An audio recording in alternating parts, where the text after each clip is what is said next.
simple controller design. And here I want to see is one is we call the P control, the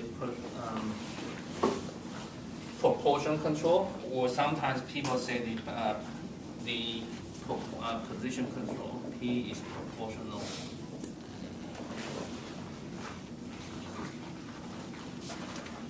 Proportional control, that is simply we are in this case. Okay, we have really depends on the configuration in the controllers, and this is the characteristic equations. Okay, so this is basically typically what we practice, and so from here we can quickly draw. So basically here we have two poles duplicated, and we have 1, 0 here, and so the root locus for this case basically starting from here and coming. Okay, so here there has a breaking point here. Okay, so that is a root locus. If we draw it, this can be this will form a perfectly spherical the perfect circle here. So under these situations, this is starting point of k equal to 0, and this is corresponding to k go to infinity. This approaching to go to the k go to infinity.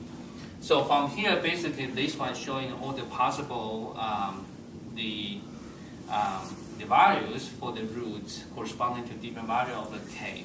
So right now you have this one, then the design things is to choose a k to achieve the desired performance. So again, this is a second order system.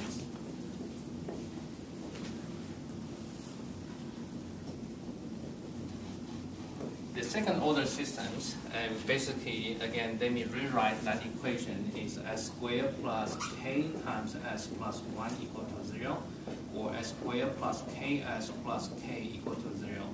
That corresponding is our standard form of zeta omega n s plus omega n squared equal to 0. So for the second order systems, you can select per the design criteria, you can select your damping ratio and your natural frequencies, right? And from there, you should be able to correspondingly, you can decide which location, what the value of the k you want to go forward. So for example, here, let me say one scenario is this. I want to have this angle is a cosine of zeta. For example, I want this angle, have 60 degrees. In this way, we can design the zeta, okay? And then intersecting to here, then basically this magnitude basically is our omega n, right? Okay, so from here, you can right away to determine what is the dynamics in the time domain, because here you have the natural frequency, you have a damping ratio, and you should know how the system will behave in the time domain, right? So once you select this one, you have this one. Okay, on the other side, if you want to achieve such a selected criteria, what is the value of the k there, you simply, from the root loci, you determine what is the k value here. Be okay? How to do it? For example, here, if you say here the s, and let me make one example here. If you will be able to calculate this value here, so say s equal to equal to minus a plus jb.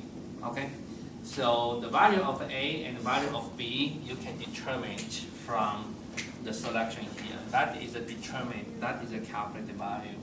So once you have this one, you simply plug into there. Using the magnitude criteria, k equal to minus s squared and s plus 1. And in terms of magnitude, they must be equal. So as long as this is on the root loci, for example, this point minus a plus jb, then you can calculate, you can determine the value of k for your controllers. If you remember, this is part of our exercise in homework 6a. We have practiced the fundamental techniques. So here we simply apply. Okay? So that way allow you to determine, okay, this is a k and what is the proportion gain here, and that is represented by the magnitude of k. So you can keep playing, so you can select the different value for zeta and omega n, then you could have a different value of the k. Really depends, yes. So we can select, I see how we can select our zeta and our omega sub n. How do we know that the combination of those two will actually be on the root locus? I mean, yes. Like the k will be, will be real, but... So, on the other side, for this example, for this particular example here, you can see the k equal to this one, and k also equal to this one. And that kind of confined our selections. Sure. Sometimes the selection is not, I would say the selection here is not arbitrary, but depends on the constraint. We good? Yeah. Okay, good. Okay. Okay, so that is the one. And again, if you also remember the second order system, you might also remember here, earlier we have discussion, we have the overshoot. And so for example, this is the peak, and that is center TP and kind of the indexes. And those information can also be taken at this moment to help you to design the system dynamics.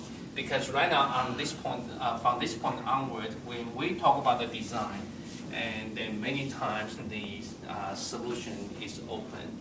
Really depends on what kind of performance you want to achieve. Under that situations, you have to consider is hopefully you can better understand the system by with some kind of pre-knowledge there. Okay? Okay. So that is the one here, and we can look at another one. PD control. So Scott probably another small section.